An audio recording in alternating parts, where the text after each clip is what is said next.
Me llamo Javier, tengo 24 años y, desde que tengo uso de razón, he sido el eterno segundón en mi propia familia. No estoy exagerando para sonar dramático. Si vieran cómo funciona mi casa, pensarían que están viendo el guión de una telenovela barata, de esas donde el favoritismo es tan obvio que da hasta vergüenza ajena. El protagonista de esa telenovela, el hijo de oro, es mi hermano menor, Ricardo. Tiene 21 años y, a los ojos de mis padres, es incapaz de hacer algo mal. Para que entiendan la magnitud del problema, déjenme darles un par de ejemplos. Desde que cumplí los 18, se me impuso la obligación de pagar una renta mensual de 8,000 pesos para poder seguir viviendo en la casa donde crecí. Sí, 8,000 pesos por dormir en la misma habitación de mi infancia, con las paredes que no se han pintado desde que tenía 12 años. Mientras tanto, Ricardo vive como un rey, completamente gratis. Come de la comida que yo ayudo a pagar con mi renta, gasta la electricidad y el agua que yo ayudo a cubrir, y se pasea por la casa como si fuera el dueño y señor de todo. La primera vez que junté el valor para quejarme de esta situación tan ridícula, mis padres me salieron con la clásica respuesta de manual: nuestra casa, nuestras reglas. Esa frase que usan los padres cuando saben que no tienen un argumento lógico para defender su postura. Pero la cosa no termina ahí. Durante la preparatoria, yo tenía que mantener un promedio mínimo de 9,5 mientras trabajaba los fines de semana en una ferretería. Tenía prohibido ir a fiestas porque, según ellos, tenía que concentrarme en mi futuro. ¿Ricardo? Apenas si pasaba las materias con un mísero 7,0 de promedio, jamás tuvo un trabajo en su vida de estudiante y tenía permiso para irse de fiesta cada fin de semana. La excusa era que necesitaba socializar y disfrutar de su juventud. Cada logro mío era recibido con un desganado buen trabajo, mientras que a Ricardo lo alababan por el más mínimo esfuerzo, como si entregar una tarea a tiempo fuera digno de un premio. Yo me mataba trabajando más de 40 horas a la semana en un empleo corporativo que me absorbía el alma, todo con un único objetivo: ahorrar lo suficiente para escapar de ese infierno. Mi plan era simple: juntar para el depósito y el primer mes de renta de un departamento decente. Pero cada vez que estaba cerca de lograr mi meta, surgía una misteriosa emergencia familiar y, adivinen quién tenía que aportar para solucionarla. Me gradué de la universidad hace 3 años. Me partí la espalda trabajando a medio tiempo mientras llevaba una carga completa de materias. Me gradué con honores y conseguí un buen trabajo a las 2 semanas de tener mi título. ¿Mi recompensa por todo ese esfuerzo? Un mensaje de texto que decía felicidades y una tarjeta de regalo de 500 pesos para el Vips. Ni fiesta, ni cena de celebración, nada. Solo un toma, cómprate algo y sigue pagando la renta. El mes pasado, Ricardo finalmente se graduó. Después de 6 largos años y con un sólido promedio de 7,0, en lo que solo puedo asumir que fue una carrera profesional en beer pong. Cambió de carrera 3 veces, reprobó varias materias que tuvo que repetir y, básicamente, trató la universidad como unas vacaciones extendidas que, de vez en cuando, requerían escribir un ensayo. ¿Y qué hicieron mis padres para celebrar su mediocre logro? Le compraron un Tesla. Un Model 3 Performance. No el modelo base, no. La versión de más de 1 millón de pesos, con todos los extras, sonido premium y cada capricho imaginable. Todavía recuerdo el día que se lo dieron. Estábamos todos en la entrada de la casa y mi papá le entregó a Ricardo una pequeña caja. Adentro estaban las llaves de un reluciente Tesla blanco estacionado al otro lado de la calle. Ricardo empezó a gritar y a saltar como si se hubiera ganado la lotería, mientras mi mamá tomaba unas 500 fotos para subirlas a Facebook. Fue entonces cuando mi papá se giró hacia mí, notó mi cara de incredulidad, y me dijo: se los juro por mi vida, no estés celoso, Javier. Tu hermano se lo merece después de trabajar tan duro. ¿Trabajar duro en qué? ¿En los campeonatos de beer pong? Cuando le señalé que yo me gradué en 4 años, con honores y mientras trabajaba, y que lo único que recibí fue una comida mediocre, mi mamá tuvo el descaro de decir: bueno, para ti la universidad fue más fácil. Ricardo realmente batalló. Sí, batalló para levantarse de la cama antes del mediodía. Podría seguir por horas, pero creo que ya entienden el panorama. Desde el segundo en que Ricardo recibió ese Tesla, el coche se convirtió en toda su personalidad. No estoy bromeando. El tipo no podía pasar 5 minutos sin mencionar su nave o sin publicar una historia en Instagram del tablero digital. El coche no era solo un medio de transporte para él, era su identidad. El Tesla Bro había nacido, y era tan insoportable como suena. Cada noche, regresaba a las 2 o 3 de la mañana del bar de turno y revolucionaba el motor en la entrada. Sí, ya sé que los Teslas no tienen un motor que revolucionar, pero este idiota pisaba el acelerador a fondo hacia adelante y hacia atrás en nuestro pequeño estacionamiento, haciendo que ese zumbido eléctrico sonara a todo volumen. Despertaba a todo el vecindario porque, aparentemente, dormir es solo para los plebeyos que no poseen un coche eléctrico que papi les compró.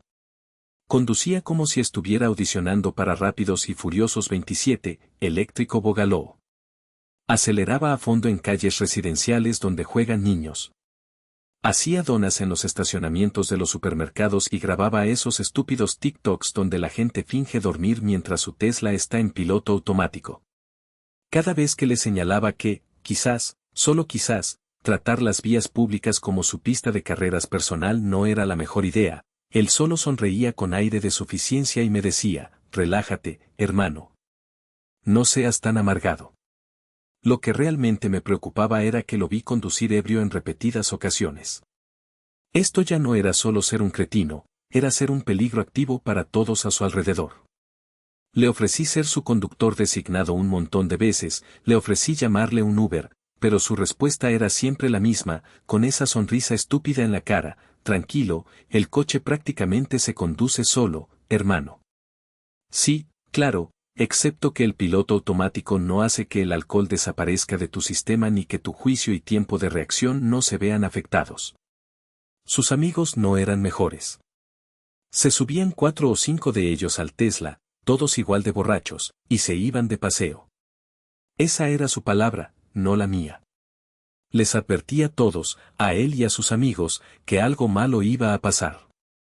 También se lo advertí a mis padres. Y todos me dijeron lo mismo, que me metiera en mis propios asuntos. Mi mamá, de hecho, me dijo, y estoy citando directamente, solo estás celoso de que no tienes amigos que quieran divertirse contigo. Sí, mamá, me muero de celos por no tener amigos que quieran morir en un choque terrible o matar a gente inocente. Me descubriste. Con cada día que pasaba, Ricardo se volvía más imprudente. Los videos que publicaba eran más peligrosos. Las velocidades a las que conducía, más altas. Ya no era una cuestión de si algo pasaría, sino de cuándo. Y todos, excepto yo, parecían completamente ciegos ante lo que se avecinaba. Pero, por supuesto, yo solo era el hermano amargado y celoso. ¿Qué iba a saber yo? Estaba claro que ellos vivían en una realidad paralela donde las consecuencias simplemente no existían para su hijo dorado. Y entonces, lo inevitable sucedió. Era un jueves por la noche. Yo estaba en mi cuarto, adelantando algo de trabajo, cuando alrededor de las 3 de la madrugada escuché la puerta de la habitación de mis padres abrirse de golpe. Hubo susurros frenéticos en el pasillo, seguidos por el sonido del coche de mi papá arrancando y alejándose a toda velocidad. Bajé y encontré a mi mamá en la sala, pálida, como si hubiera visto un fantasma. Cuando le pregunté qué pasaba, apenas pudo murmurar algo sobre que tu hermano tuvo un pequeño accidente con el Tesla y que mi papá había ido a recogerlo. ¿Un pequeño accidente? En el código de mi familia, eso significa un problema mayúsculo que ya están planeando cómo minimizar.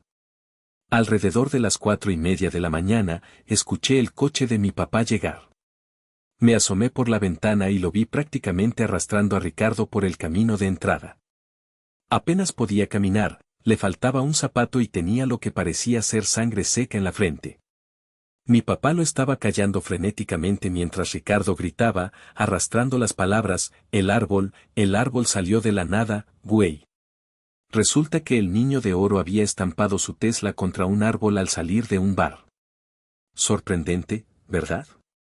¿Quién podría haber predicho este evento completamente impredecible sobre el que yo había estado advirtiendo a todo el mundo durante semanas? Por algún milagro, no resultó gravemente herido. Solo un corte en la frente y probablemente algunos moretones por la bolsa de aire. El Tesla, sin embargo, estaba casi en pérdida total. El frente destrozado, las bolsas de aire desplegadas, el parabrisas roto, todo el paquete. Mis padres lo ayudaron a subir a su cuarto como si fuera un niño pequeño que se quedó despierto hasta tarde, en lugar de un adulto que acababa de cometer un delito grave. No supe la historia completa hasta la mañana siguiente.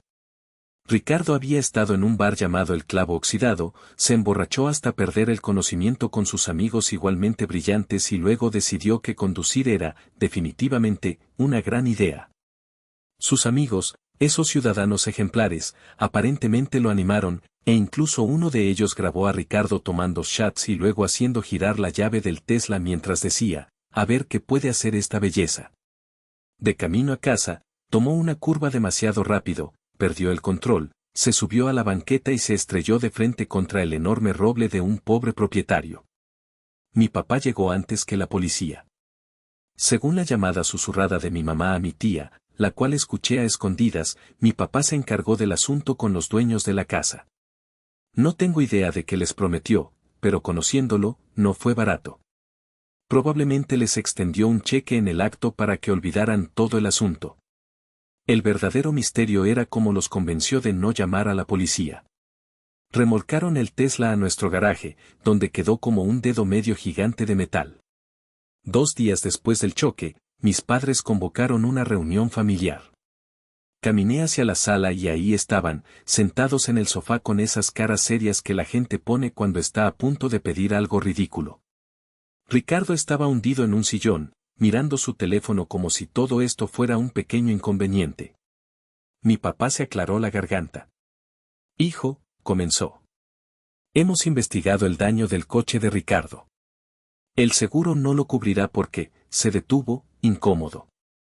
Porque estaba conduciendo borracho, terminé la frase por él. Mi mamá me lanzó una mirada asesina. No seas dramático. Solo había tomado unas cuantas copas. Mi papá continuó, el punto es que las reparaciones costarán alrededor de 350,000 pesos. Y creemos que es justo que todos contribuyamos como familia. Solté una carcajada, pensando que era una broma. Luego vi que hablaban en serio. Tenían el descaro de pedirme que ayudara a pagar las reparaciones de un coche que no era mío, que no conducía y que fue dañado porque su dueño decidió conducir ebrio. ¿Quieren que yo pague por esto?, repetí, incrédulo. Somos una familia, dijo mi mamá. Y tú eres el único con ahorros significativos en este momento. Ahí estaba. Sabían que había estado ahorrando para mudarme y veían mi dinero como un fondo de emergencia para las estupideces de Ricardo. ¿Cuánto esperan que contribuya?, pregunté. Bueno, dijo mi papá, tu madre y yo podemos poner unos 60,000 de nuestros ahorros.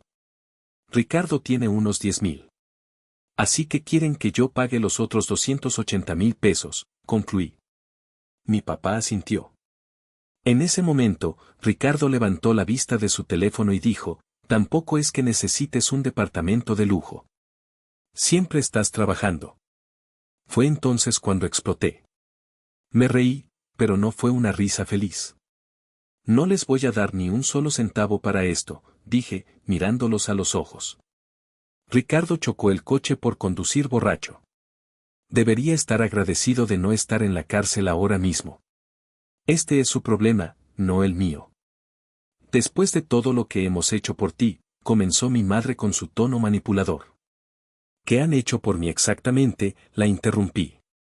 ¿Hacerme pagar renta mientras él vive gratis? ¿Darle un Tesla mientras yo conduzco un coche más viejo que su licencia? ¿Ignorar mis logros mientras celebran su mediocridad? Por favor, explíquenme. Mi papá se puso rojo de ira. Contribuirás para arreglar el coche de tu hermano. Fin de la discusión. Me levanté. No, no lo haré. Fin de mi discusión. Salí de la sala, ignorando sus gritos. Mientras cerraba la puerta de mi cuarto, escuché a Ricardo preguntar, ¿entonces eso significa que no van a arreglar el coche? Este infierno estaba lejos de terminar. En mi familia, uno nunca es una respuesta definitiva. Es simplemente una invitación para que ellos encuentren formas más creativas de conseguir lo que quieren. Los días siguientes fueron un campo de minas. Mis padres apenas me hablaban, excepto para preguntarme si había reconsiderado su generosa oferta de dejarme pagar por el error de Ricardo. Mis respuestas eran siempre cortas y directas, no. Esto provocaba un montón de suspiros dramáticos, portazos y mi mamá haciendo esa cosa pasivo-agresiva de hablar de mí en tercera persona mientras yo estaba literalmente en la misma habitación. Algunas personas simplemente no entienden la lealtad familiar, decía al aire mientras yo desayunaba a 1 metro de distancia. Muy sutil, mamá. Lo sorprendí susurrando un par de veces, acurrucados en la mesa de la cocina con papeles esparcidos. Se callaban en cuanto yo entraba. Nunca es una buena señal. Cuando la gente deja de hablar al entrar tú en una habitación, puedes apostar que están hablando de ti, y no de forma positiva. El viernes por la noche, llegué a casa del trabajo y encontré a mi papá hablando por teléfono con alguien de la compañía de seguros. Estaba usando su voz profesional, esa que pone cuando intenta convencer a la gente de que no está diciendo puras tonterías. Le oí decir frases como cobertura amplia y reclamación por vandalismo antes de que me viera y se metiera en su oficina para terminar la llamada. ¿Reclamación por vandalismo? Eso era nuevo. Hasta donde yo sabía, estrellarse borracho contra un árbol no se consideraba vandalismo, a menos que el árbol presentara cargos. Supuse que estaban desesperados, buscando algún vacío legal. Buena suerte con eso. El sábado por la mañana empezó con un estruendo, literalmente. Me desperté sobresaltado alrededor de las 7 de la mañana por lo que sonó como si alguien estuviera golpeando un contenedor de basura metálico con todas sus fuerzas. Me asomé por la ventana, que da a la entrada, pero no vi nada inusual. El ruido se detuvo, así que supuse que eran los de la basura y volví a la cama. 1 hora después, se desató el infierno. Me desperté con gritos provenientes del garaje. Me puse unos pants y bajé corriendo. Encontré a Ricardo de pie en el garaje abierto, con mis padres detrás de él. Los tres miraban fijamente el Tesla. El coche estaba aún más destrozado que antes. Y no me refiero a un poco más dañado. Me refiero a que parecía que Hulk había tenido una venganza personal contra él. El parabrisas estaba completamente hecho añicos. Todas las ventanillas estaban rotas. Había abolladuras masivas en las puertas y el capó. Los espejos laterales colgaban de los cables y uno de los faros delanteros simplemente había desaparecido. Era casi impresionante lo minuciosamente destruido que estaba. ¿Qué demonios pasó?, pregunté, genuinamente confundido. Ricardo se giró bruscamente, con la cara roja de una ira que parecía ensayada. Como si no lo supieras. Tú hiciste esto. Me reí. Yo. Estuve dormido toda la noche. No toqué tu coche. Mi papá levantó algo. Era un bate de béisbol de mis días de preparatoria que guardaba en mi armario. Entonces, ¿por qué estaba esto en los arbustos de afuera?, preguntó mi papá, con esa falsa calma que indicaba que en realidad estaba furioso. Dije que no tenía ni idea, pero mi mamá me interrumpió. No nos mientas. Era mi bate, sí, pero llevaba meses sin tocarlo. Ya llamamos a la compañía de seguros, dijo mi papá con aire de suficiencia. Van a enviar a un investigador el lunes. Les dijimos que alguien vandalizó el coche por envidia. Y ahí fue cuando todo encajó. La reclamación por vandalismo. El bate. La ira ensayada. Ricardo debió haber tomado mi bate y destrozado aún más su ya chocado Tesla, y luego plantó el bate para incriminarme. El seguro no pagaría por el accidente por conducir ebrio, pero ¿vandalismo? Eso sí podría estar cubierto. Y de paso, se vengaba del hermano mayor que no quiso pagar por su error. Tenía perfecto sentido. Miré a Ricardo y vi esa pequeña sonrisa que intentaba ocultar. Esto no era solo un berrinche de niño mimado. Esto era malicia pura. Me había tendido una trampa deliberadamente, y mis padres estaban metidos en ello. ¿En serio van a incriminarme por esto?, pregunté, mirándolo directamente. Él sonrió con descaro. ¿A quién crees que le van a creer? ¿Al estudiante de dieces con un futuro brillante o al hermano mayor celoso que todavía vive en casa y se queja de todo? Mis padres estaban detrás de él, con los brazos cruzados, un frente unido contra mí. No importaba que lo que estaban haciendo fuera, literalmente, un fraude al seguro, un delito grave. Todo lo que importaba era proteger a su hijo de oro. Esto es ridículo y lo saben, dije, sorprendentemente tranquilo. No toqué el coche. Estuve dormido toda la noche. Mi mamá se burló. Te oímos salir de tu cuarto como a las 2 de la mañana. La cámara de seguridad del vecino probablemente también te grabó. Eso fue interesante. No teníamos vecinos con cámaras de seguridad que cubrieran nuestro garaje. Estaban mintiendo, lo que significaba que sabían exactamente lo que había pasado porque habían ayudado a planearlo. A ver si entiendo, dije, cruzando los brazos. O les pago 280,000 pesos por las reparaciones, o me incriminan por vandalismo para cometer fraude al seguro. ¿Esas son mis opciones? No hubo respuesta. No la necesitaba. Regresé a mi cuarto sin decir una palabra más. Me senté en mi cama y llamé a mi jefe para pedir el lunes libre. No había forma de que dejara mi defensa en manos de mi familia cuando llegara el investigador. Acababan de mostrarme hasta dónde estaban dispuestos a llegar para proteger a Ricardo. Estaban dispuestos a incriminar a su propio hijo. El investigador de GNP Seguros llegó el lunes por la mañana, puntualmente a las 9. Se llamaba Miguel. Era un tipo de aspecto serio, con una camisa arrugada metida en unos pantalones caqui. Llevaba una tablet y una cámara. Mi papá intentó decirme que me fuera a trabajar, que ellos se encargarían de todo, pero me le quedé viendo fijamente hasta que se rindió. Es curioso lo rápido que se desmorona su autoridad cuando no me someto de inmediato. Mis padres hicieron su mejor imitación de una familia perfecta y afligida cuando llegó Miguel. Ricardo, por su parte, se mantenía cerca, con aspecto de víctima, tocándose ocasionalmente el moretón de la frente para darle más dramatismo. Miguel fue educado, pero fue directo al grano. Se dirigió directamente al garaje para examinar el Tesla, tomando docenas de fotos desde todos los ángulos.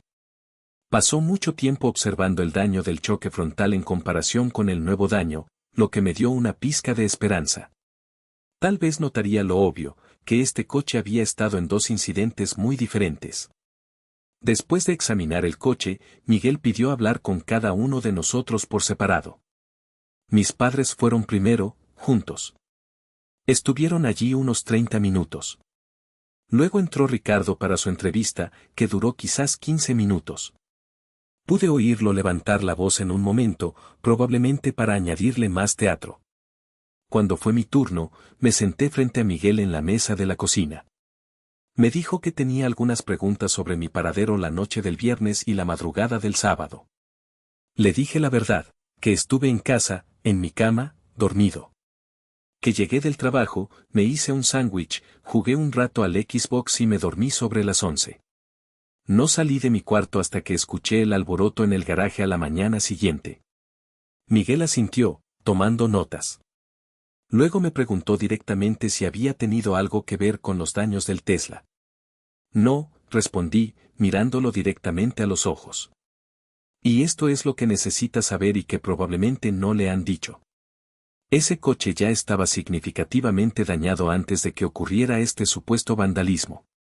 Levantó una ceja, la mayor emoción que había mostrado hasta ahora. Le expliqué todo. El Tesla como regalo, la conducción imprudente de Ricardo, los videos de TikTok. Luego llegué al meollo del asunto, el choque. Como Ricardo lo había estampado contra un árbol mientras conducía borracho una semana antes, y como mis padres habían logrado evitar que la policía se involucrara. Revise las bolsas de aire, le dije. Ya habían sido desplegadas en el choque inicial. Mire el daño frontal en comparación con el nuevo daño. Es claramente diferente. El daño frontal es por el impacto con un árbol. El resto es bueno, no es por mí. También le conté sobre el intento de mis padres de hacerme pagar 280,000 pesos por las reparaciones, y cómo el vandalismo ocurrió misteriosamente justo después de que me negara. Miguel anotó todo sin mostrar mucha reacción. Luego me preguntó si alguien podía verificar que estuve en mi cuarto toda la noche. No, admití. Vivo con mis padres y Ricardo. Pero sí pedí una pizza sobre las 9:30 y estuve jugando en línea con amigos hasta las 11. Ellos pueden confirmar que estaba conectado. Asintió y tomó más notas. Luego me sorprendió al preguntar, ¿alguno de sus vecinos tiene cámaras de seguridad? No que cubran nuestro garaje o la entrada, respondí. Los de enfrente tienen una cámara en el timbre, pero solo ve su propio porche. Escribió algo más, luego me agradeció y dijo que se pondría en contacto con la familia pronto. Cuando regresé a la sala, sentí las miradas asesinas de mis padres y Ricardo. Sabían que no había seguido su guión.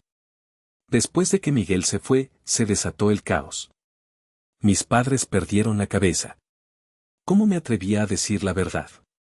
Mi mamá lloraba diciendo que estaba tratando de arruinar la vida de Ricardo por un error, como si conducir ebrio y el fraude al seguro estuvieran al mismo nivel que olvidar sacar la basura. Mi papá se me acercó, apuntándome con el dedo, diciéndome que más me valía llamar al investigador y arreglar esto. Ricardo solo sonreía desde el sofá, confiado en que su plan funcionaría. Durante los 2 días siguientes, viví como un extraño en mi propia casa. El miércoles por la tarde, recibí un mensaje de un número desconocido. Soy Miguel, de GNP Seguros. ¿Podrías reunirte conmigo en la cafetería de la calle principal a las 4 p.m? Tengo algunas preguntas de seguimiento. Le respondí que allí estaría. No le dije a mi familia a dónde iba. Miguel ya estaba allí. Quería hablar contigo lejos de tu familia, dijo en voz baja. Hemos descubierto algunas inconsistencias en la reclamación. Resulta que Miguel era más minucioso de lo que mi familia esperaba. Había recorrido el vecindario buscando grabaciones de seguridad y encontró algo. Los vecinos de 2 casas más abajo habían instalado un nuevo sistema de seguridad el mes anterior, con una cámara de gran angular que cubría la mayor parte de la calle. ¿Y adivinen qué captó a las 2:13 de la madrugada del sábado? A Ricardo, claro como el día, sacando mi bate de béisbol y emprendiéndola contra su ya dañado Tesla. La grabación lo mostraba rompiendo metódicamente cada ventana, abollado el capó y las puertas, e incluso arrancando uno de los espejos laterales. Miguel deslizó su tablet sobre la mesa para mostrarme la grabación. Llevo 15 años en este trabajo, dijo Miguel, y este es uno de los montajes más tontos que he visto. Me informó que ya había reportado sus hallazgos. Estaban denegando la reclamación y habían remitido el caso a su departamento de fraude. También se había puesto en contacto con la policía local, que quería hablar conmigo y con Ricardo. Un oficial de policía estará aquí en unos 10 minutos, dijo Miguel. Quería avisarte antes de que contacten a tu familia. Se lo agradecí, genuinamente agradecido por su profesionalismo y por creerme. El castillo de naipes de mi familia estaba a punto de derrumbarse. La oficial de policía llegó poco después. Era una mujer llamada Oficial Rivera.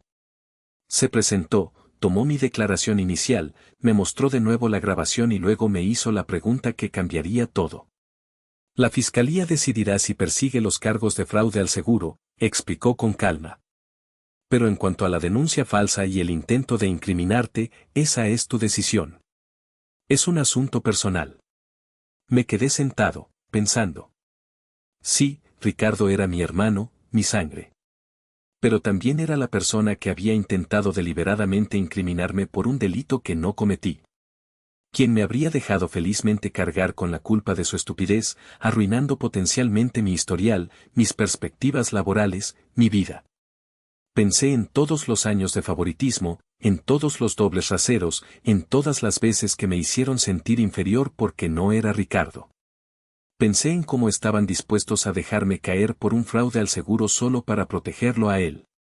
Y luego pensé en lo cansado que estaba de todo. Sí, le dije a la oficial. Quiero presentar cargos. Sin dudarlo. Solo un simple sí. Ella asintió, tomó algunas notas y me pidió que fuera a la comisaría más tarde para dar una declaración formal. Acordamos a las 6 de la tarde de ese mismo día. Conduje a casa, llegando sobre las 5, para recoger algunas cosas antes de ir a la comisaría. Para mi sorpresa, una patrulla ya estaba estacionada en la puerta. La oficial Rivera no había perdido el tiempo. Entrar a mi casa en ese momento fue como entrar en una zona de guerra. Mi mamá caminaba de un lado a otro llorando en la sala. Mi papá estaba al teléfono con alguien, hablando frenéticamente sobre malentendidos y asuntos familiares. Ricardo estaba sentado en el sofá, pálido. La expresión de suficiencia permanente había desaparecido de su rostro. Cuando mi mamá me vio, corrió hacia mí. ¿Qué has hecho? La policía acaba de estar aquí. Dicen que Ricardo podría ser acusado de fraude. Yo no hice nada, respondí con una calma que no sentía. Ricardo se hizo esto a sí mismo cuando decidió incriminarme por vandalizar su coche. Mi papá colgó el teléfono y se abalanzó sobre mí. Esto es ridículo. Podemos manejar esto como una familia. Tienes que llamarlos ahora mismo y decirles que no quieres presentar cargos. No, dije simplemente. Se acabó el cubrirlo. Se acabó el ser el chivo expiatorio. El caos que siguió fue exactamente el que se imaginan. Mi mamá alternaba entre llorar y tratar de hacerme sentir culpable. Mi papá, entre amenazarme y ofrecerme sobornos. De repente, podía ayudarme con la renta de un nuevo departamento si tan solo hacía que esto desapareciera. Ricardo intentó disculparse, pero sonaba más a siento que me hayan atrapado que a siento ser un cretino manipulador. A las 5:45, subí las escaleras. Sabía que no querría volver a esta casa después de dar mi declaración, así que empaqué una maleta con ropa, mi laptop y algunos documentos importantes. Cuando bajé con la maleta, mis padres me miraron alarmados. ¿A dónde crees que vas?, exigió mi papá. Voy a la comisaría a dar mi declaración y luego me quedaré con un amigo por un tiempo. Mi mamá empezó a gemir más fuerte. No puedes irte. Tenemos que manejar esto como una familia. Dejamos de ser una familia funcional hace mucho tiempo, respondí. Quizás nunca lo fuimos. Mi papá se paró frente a la puerta, bloqueándome la salida. Si sales por esa puerta y sigues con esto, no te molestes en volver. Ya no serás bienvenido en esta casa. Si le haces esto a tu hermano, estás eligiendo destruir a esta familia. Lo miré directamente a los ojos. No, papá. No estoy destruyendo a la familia. Me niego a que la familia me destruya a mí. Y si de verdad estás dispuesto a repudiarme porque no dejé que eso pasara, estoy bien con ello. Lo rodeé y salí por la puerta. Gritó algo a mis espaldas sobre hijos ingratos y lealtad familiar, pero no miré hacia atrás. Me subí a mi coche y conduje hacia la comisaría, sintiendo por primera vez en años un peso enorme quitarse de mis hombros. Han pasado 6 meses desde que salí de la casa de mis padres con una maleta y una nueva columna vertebral. Fue la mejor decisión que he tomado en mi vida. Me quedé con mi amigo Chris unas semanas y luego encontré mi propio lugar. Nada lujoso, solo un pequeño departamento de una recámara donde nadie me pide que solucione sus problemas. El caso de Ricardo avanzó rápidamente.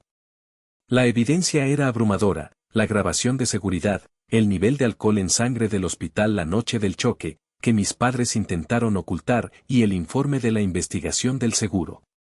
Terminó declarándose culpable de todos los cargos.